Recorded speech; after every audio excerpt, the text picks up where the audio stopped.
हर खबर पर होगी आपकी पकड़। डाउनलोड कीजिए एबीपी लाइव ऐप। अनुच्छेद 370 हटने के बाद जम्मू कश्मीर में केंद्र सरकार का जो अगला टारगेट है वो चुनाव है, लेकिन 10 महीने बाद भी इस दिशा में कोई ठोस कदम नहीं उठाया जा सका। और सूत्रों के मुताबिक केंद्र सरकार इसके लिए वहां के एलजी रहे गिरीश चंद्र मुर्मू को जिम्मेदार मान रही है। मुर्मू सफल ब्यूरोक्रेट रहे हैं और ऐसे लोगों को जनता से जुड़ाव में अक्सर कमतर ही पाया जाता है। इनका जनता से जुड़ाव कम होता है और शायद इसी वजह से वो इस काम को नहीं कर पाए। अब इसकी जिम्मेदारी मनोज सिन्हा को दी गई है। यूपी के गाजीपुर से सांसद रहे मनोज सिन्हा की चुनौती अब होगी जम्मू कश्मीर के लोगों को केंद्र सरकार के साथ जोड़ना और चुनाव करवाना। अनुच्छेद 370 के सभी खंड लागू नहीं रहेंगे। 5 अगस्त 2019 को गृह मंत्री ने लोकसभा में यह ऐलान किया और 31 अक्टूबर 2019 को गिरीश चंद्र मुर्मू ने जम्मू कश्मीर के उपराज्यपाल की शपथ ली। मैं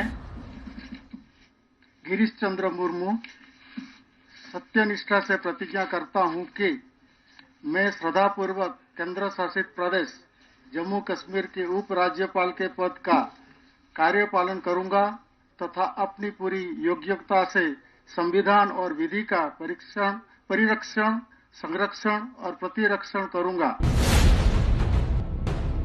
लेकिन पीएम मोदी के बेहद करीबी माने जाने वाले मुर्मू 10 महीने में ही बदल दिए गए। उनका इस्तीफा राष्ट्रपति ने आज मंजूर कर लिया। मनोज सिन्हा नए उपराज्यपाल होंगे। गिरीश चंद्र मुर्मू गुजरात कैडर के आईएएस हैं।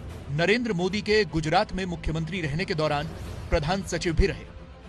मनोज सिन्हा मोदी सरकार के पहले कार्यकाल में कैबिनेट मंत्री रह चुके हैं। खबर है कि मुर्मू अपने काम से घाटी के लोगों का भरोसा नहीं जीत पाए, जिससे केंद्र सरकार नाखुश थी। मनोज सिन्हा की जिम्मेदारी जम्मू कश्मीर में लोगों को साथ लाने और जल्द चुनावी प्रक्रिया को जमीन पर उतारने की होगी।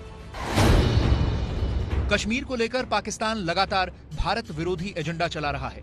इस एजेंडे का राजनीतिक जवाब जम्मू कश्मीर से जाना चाहिए था, लेकिन मुर्मू के कार्यकाल में कुछ भी ठोस नहीं हो सका। घाटी में स्थगित की गई 4G सेवा को लेकर भी जीसी मुर्मू ने हाल ही में बयान दे दिया था कि 4G सेवा फिर से बहाल होगी, जबकि सुरक्षा एजेंसियों ने इसे लेकर काफी चिंता जताई थी। सूत्रों के मुताबिक सरकार इस बात से भी नाखुश थी कि मुर्मू और चीफ सेक्रेटरी BVR सुब्रमण्यम के बीच तालमेल नहीं था, जिसकी शिकायत लगातार सरकार को मिल रही थी।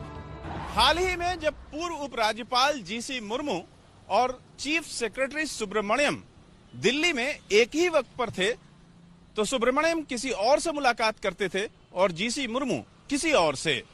आपको बता दें कि सुब्रमण्यम अमित शाह के खास माने जाते हैं। बुधवार को अनुच्छेद 370 हटने का 1 साल पूरा हुआ था। इस मौके पर मुर्मू को घाटी के लोगों के बीच पहुंचना चाहिए था, लेकिन वो अपने सारे कार्यक्रम रद्द करके श्रीनगर से जम्मू चले गए। इस रवैये ने भी सरकार की नाराजगी बढ़ा दी। मुर्मू को हटाने और मनोज सिन्हा को नया उपराज्यपाल बनाने के पीछे एक बड़ी वजह केंद्र द्वारा जम्मू और कश्मीर में रुके पड़े पॉलिटिकल प्रोसेस को शुरू करना भी है।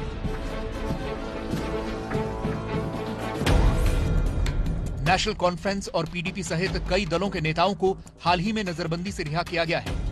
मुमकिन है कि इन नेताओं से बातचीत फिर से शुरू की जाए ताकि वहां जल्दी से चुनाव कराए जा सकें। और ब्यूरोक्रेट रहे मुर्मू के मुकाबले जननेता रहे मनोज सिन्हा इस काम को बेहतर कर सकते हैं।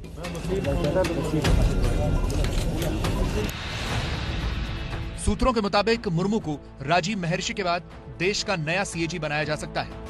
ऐसे में किसी ऑर्डर के आने से पहले ही मुर्मू के इस्तीफे से ये संकेत भी मिलते हैं कि कहीं मुर्मू नाराज तो नहीं।